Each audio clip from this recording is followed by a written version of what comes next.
मेरी जो first video थी लेसन नंबर फर्स्ट, मैंने बताया था कि आप लोगों को कि आपने जब भी प्रैक्टिस करनी है ग्राउंड में करनी है, अपना बेस स्ट्रॉन्ग करना है। तो आज हम लोगों का बेस स्ट्रॉन्ग हो चुका है, हमने उस बेस को ट्राई करना है कि अब कार पे हमने कैसे करना है। तो गाइज ये हमारी की है, इसमें सेंटर लॉकिंग है। तो सेंटर लॉकिंग खोलने के लिए मैंने ये जो बटन बने होते हैं ना, इसको प्रेस करना होता है तो ये सेंटर लॉकिंग खुल जाती है। तो इससे सेंटर लॉकिंग ऑफ हो जाती है। तो ये देखो कि हमारी गाइज अब हम चलते हैं कार में।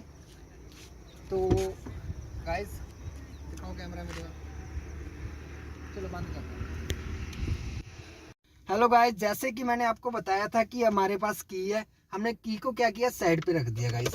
अब उसके बाद क्या करना है, सबसे पहले ना अपने स्टीयरिंग और सीट को एडजस्टमेंट करनी है। तो सीट की एडजस्टमेंट करने के लिए हमें क्या करना है, जैसे कि मैंने पहले वीडियो में बताया था कि एक हाथ को आपने नीचे रोड पे रखना है और सेकंड हैंड अपना स्टीयरिंग पे रखना है। तो गाइज इसको आप अप डाउन कर सकते हो इजी ढंग से। तो गाइज अब हमने अपने हिसाब से सीट को एडजस्टमेंट कर दिया।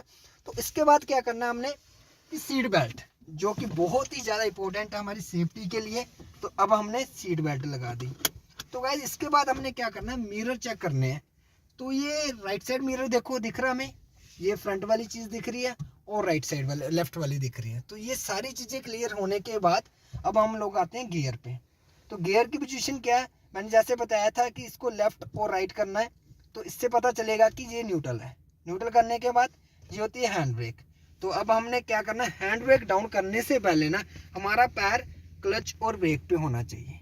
तो जाने कि हमारा क्लच और ब्रेक पे पैर है, तो मैंने ये बटन जो लगा इसको अप करके साथ में डाउन कर दी। तो इसके बाद हमने क्या करना है, अब आता है हमारा की का काम। तो सारी चीजें बेस हमने अपना सेट कर लिया। तो अब हम लगाएंगे यहाँ पे की। तो गाइस की लगा दी। अब की स्टार्ट करने की भी थर्ड पोजीशन होती है, देखो 1 2 एंड 3। तो गाइस ये स्टार्ट हो चुकी है कार। तो अब आते हैं हम गियर पे। मैंने क्लच को प्रेस किया हुआ है। अब मुझे न्यूट्रल का पता नहीं चल रहा कि न्यूट्रल है कहाँ पे, तो इसीलिए मैंने क्लच को प्रेस करके स्टार्ट किया। तो अब जाने कि मुझे न्यूट्रल पता चल चुका है, तो मैंने क्या करना है गाइस, अब धीरे धीरे क्लच छोड़ देना है। तो क्लच छोड़ दिया। अब हम चलाने की कोशिश करेंगे कि फर्स्ट और सेकंड गियर पे कार को कैसे चलाना है। तो फर्स्ट और सेकंड गियर पे कार को चलाने के लिए हम लोग क्या करेंगे, सबसे पहले तो हमने क्लच को प्रेस किया। अब हमने फर्स्ट गियर करने की कोशिश की। तो अब मैं क्या कर रहा हूँ, धीरे धीरे क्लच को छोड़ने की कोशिश कर रहा हूँ। तो ये यानी कि मैंने छोड़ा, देखो गाइस बंद होगी। इसमें रीजन क्या है कि मैंने ये थर्ड गियर डाल दिया था, तभी कार बंद होगी। तो गाइस मैंने फिर निकाला, न्यूट्रल किया, लेफ्ट किया और आगे फ्रंट कर दिया। ये फर्स्ट गियर हो गया। अब मैं फिर से चलाने की कोशिश कर रहा हूँ। शिट, ये देखो गाइस फिर से बंद होगी। तो इसका रीजन क्या है, अब गियर भी ठीक पड़े हुए हैं, फर्स्ट पे पड़ा हुआ है। तो कहाँ प्रॉब्लम आ सकती है, तो प्रॉब्लम कहाँ पे आ रही है कि हम क्लच को होल्ड नहीं कर रहे। तो आज गाइस मैं बिगिनर बना हुआ हूँ कि आपको सिखाने के लिए कि जैसे कि आप लोगों ने प्रैक्टिस करनी है कैसे करनी है। तो अब क्लच की प्रॉब्लम थी, अब गियर ठीक है। अब मैंने क्या किया, धीरे धीरे क्लच को छोड़ने की कोशिश की। जैसे ही आपको लगा कि वाइब्रेट होना शुरू होगी, अपने देन क्लच को होल्ड करना। देखो गाइस अब चलना शुरू होगी कार। ये देखो कितनी इजी ढंग से कार आगे मूव करना शुरू होगी।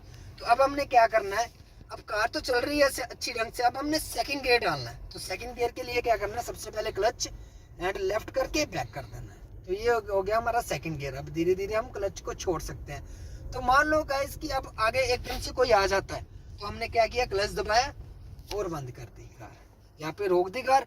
और रोकने के बाद आप लोग क्या करोगे, आप धीरे धीरे क्लच को छोड़ देते हो। ये देखो अब फिर से बंद होगी। इसका मतलब ये हुआ कि आपने फर्स्ट गियर नहीं किया, तो आपको फर्स्ट गियर करना चाहिए था। अब देखो मैंने लेफ्ट किया, फर्स्ट गियर कर दिया। अब मैंने क्लच को धीरे धीरे हाफ तक रखा, होल्ड किया और उसके बाद थोड़ी सी रेस देना शुरू की, वो कार चलना शुरू हो गई गाइस। अब थोड़ी सी रेस देने के बाद सेकंड गियर। तो अब मैंने राइट साइड को टर्न करना है। तो राइट करने के लिए अब मैंने राइट साइड मिरर चेक करना है और धीरे धीरे स्टीयरिंग को मूव करते रहना है। अब जैसे आपने मूव किया, उसके बाद रोड देख के उसके हिसाब से आपने बिल्कुल स्टीयरिंग को सीधा कर देना है। तो गाइस ये अब आप अपनी प्रैक्टिस कार पे कर सकते हो अगर करना चाहो तो। बट आपको चाहिए कि थोड़ा सा एक बेस अपना सेट करो। अगर जैसे बेस आप सेट करना शुरू कर दोगे तो आपको कार चलाने में कहीं दिक्कत नहीं आएगी। और कोशिश यही करना कि एक ट्रेनर या कोई भी अपना खास बंदा हो उसको साथ में बैठा लो कि आपकी थोड़ी सी हेल्प कर सके कि आप अपनी कार को इजी ढंग से चला सको। तो गाइज अगर ये वीडियो अच्छी लगी मेरी, तो लाइक और सब्सक्राइब जरूर करना। मैं आपका समीर दिल से धन्यवाद करता हूँ। Thank you so much.